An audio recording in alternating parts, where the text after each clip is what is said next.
Apakah benar apabila suami memakan penghasilan istri hukumnya haram?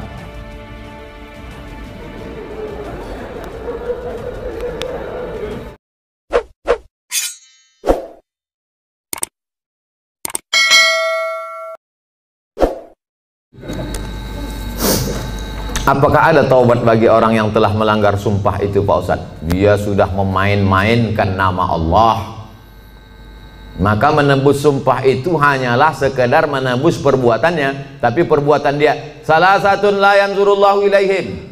Ada 3 orang yang tidak dipandang Allah pada hari kiamat.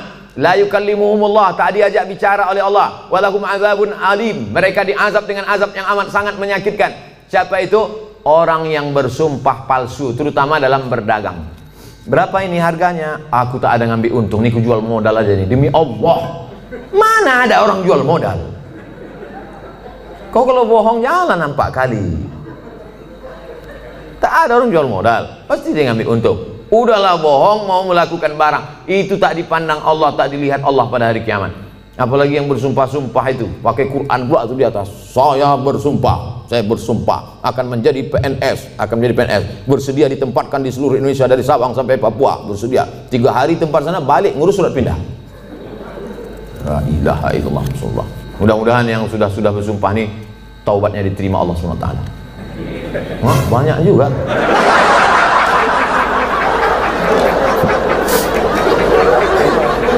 Yang udah berlalu apa boleh buat? Illa man taba, kalau dia bertaubat, wa amana, beriman, wa amila amalan salihah, taubat nasuha, beriman dengan baik, beramal soleh. Ulaika yubaddilullahu sayyiatihim hasanat, maka semua yang buruk-buruk, dosa-dosa yang jelek-jelek dulu insya Allah diganti Allah dengan yang baik-baik. Taubat, mandi taubat, macam mandi wajib, basah semuanya. Kalau tak ada air, keran mati listrik, pergi ke Sungai Deli, terjun di situ. Insya Allah kalau dapat yang dalam itu bukan cuma dosa hilang, kau hilang sekalian.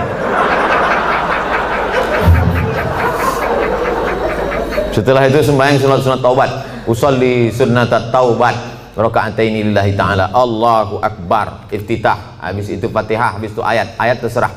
Apa terserah ayatnya? Qul huwallahu ahad, kata malaikat. Kau sembahyang taubat pun qul huwallahu juga. Panjanglah sedikit. Bagaimana keadaan orang yang melanggar sumpah jika dia meninggal sebelum taubat, Pak Ustadz? Orang yang mati berdosa, dalam keadaan membawa dosa, mati dia, maka dia masuk neraka dulu, singgah, dicuci, diobok-obok dulu neraka. Panas neraka itu, Pak Ustadz. Diletakkan batu kerikilnya di tapak kaki, mendidih otak di kepala.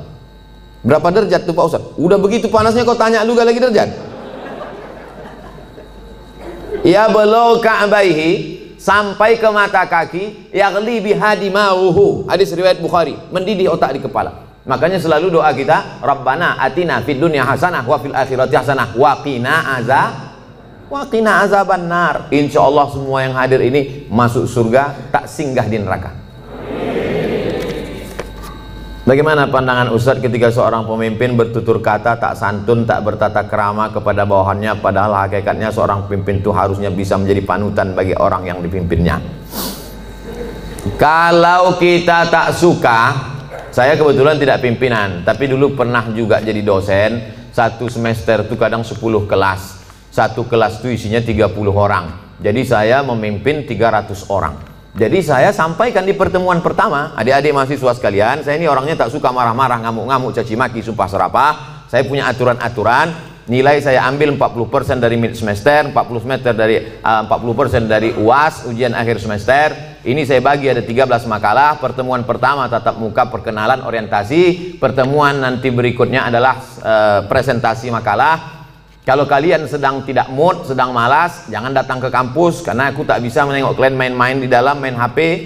Nah, saya kasih tahu, kalau kalian tak siap makalah, jangan kalian datang.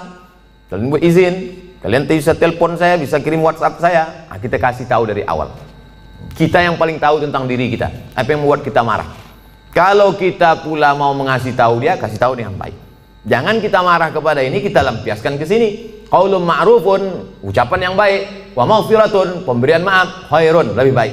Pimpinan juga tak bisa marah-marah. Apa titel bapak tuh? MM, mudah marah. Nah, oleh sebab itu maka, tapi pemimpin tak boleh pula tak marah. Karena kalau pemimpin tak ada marah, makanya ada punishment, ada hukuman, ada SP1, ada SP2, ada SP3. Mesti ada ketegasan, mesti ada disiplin.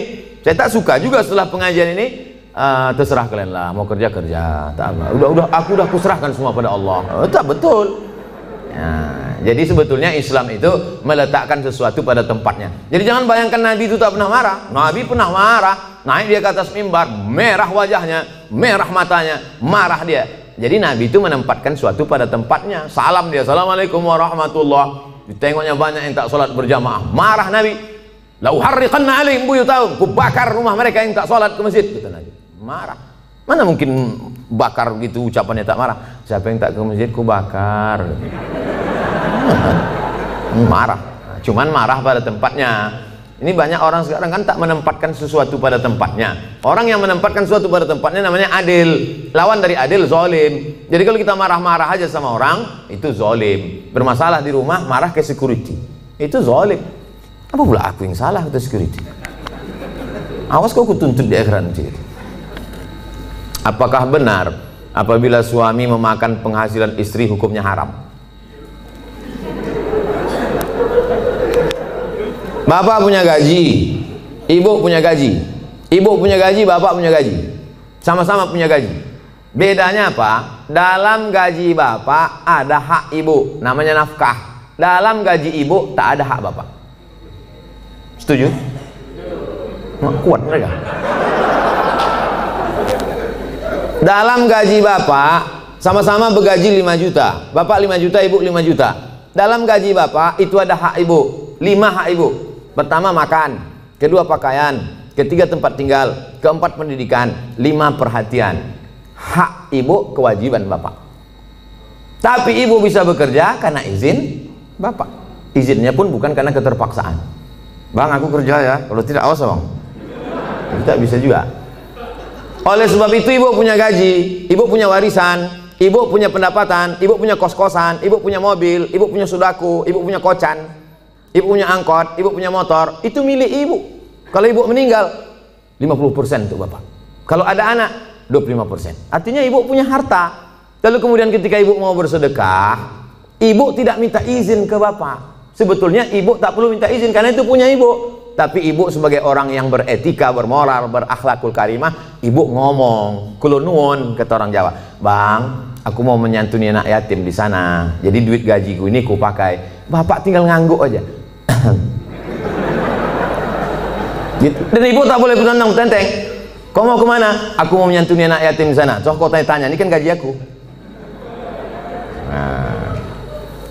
Nah, pertanyaannya, apakah haram bapak memakan hasil gaji ibu itu? Harta bapak berpindah kepada saya sebab apa? Jual beli. Sebab apa? Pinjam meminjam. Sebab apa? Sodakoh. Sebab apa? Infak. Sebab apa? Wakaf. Bisa duit ibu itu berpindah ke bapak, apa sebabnya? Akadnya itu apa? Nah, sodakoh. Sodakoh dia. Udah nggak? Selesai itu udah. Bang, ini gajiku bang, ini duitku bang. Tapi karena aku tengok abang susah kali, ini ku kasih abang sodakoh. Biar jangan apa kali ya bang, ini ambil.